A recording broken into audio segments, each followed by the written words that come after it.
আমার সবার উদ্দেশ্যে যেটা বলার সেটা হচ্ছে যে আমরা কিন্তু চিকিৎসা দেই যখন রোগ হয়ে গিয়েছে বা সিরিয়াস হয়ে গেছে তখন হসপিটালে ভর্তি হয়, কিন্তু always it is say there is a saying prevention is better than cure. আমরা যদি করোনার প্রোটোকলগুলো মানে মেনে চলি, যেগুলোর জন্য আমরা প্রিভেন্ট করতে পারি, যেরকম first one is wearing mask. আমরা যদি জনসমক্ষে বা কোনো পেশেন্ট দেখতে গেলে, যে কোনো জায়গায় গেলে যদি আমরা মাস্ক পরি, এটা হলো ফার্স্ট থিং টু ডু।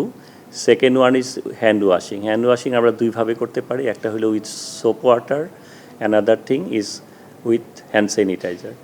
তো সোপ ওয়াটার দিয়ে যদি আমরা হাত পরিষ্কার করি, ধৌত করি, সেক্ষেত্রে কী করব, আমরা কমপক্ষে 20 সেকেন্ড করে হাত ধৌত করতে হবে এবং হাতের প্রত্যেকটা অংশে আমাদের এই সাবান পানির ছোঁয়া লাগতে হবে।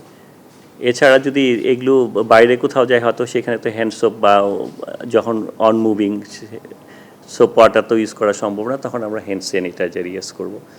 আর যখন হাঁচি কাশি দিব, সেই হাঁচি কাশির যেটা আছে যে প্রোটোকলটা মেনে চলতে হবে আমাদের। হাঁচি কাশির সময় অবশ্য মুখ ঢেকে রাখতে হবে, অথবা আমাদের এই কনুই দিয়ে চেপে ধরতে হবে, আর হ্যান্ডশেক করা থেকে একটু বিরত রাখতে হবে। আর 3 নম্বর হচ্ছে সোশ্যাল ডিস্টেন্সিং। আমি এখন এটা অবশ্য ফিজিক্যাল ডিস্টেন্সিং বলি।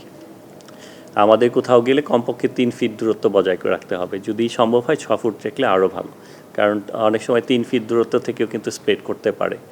আর 4 নম্বর হচ্ছে আমরা যদি পেশেন্ট পাওয়া যায় তখন ওদের আইসোলেশন। আর যদি মনে করি যে somebody maybe infected with corona, then আমরা তাদেরকে কোয়ারেন্টাইন করতে পারি।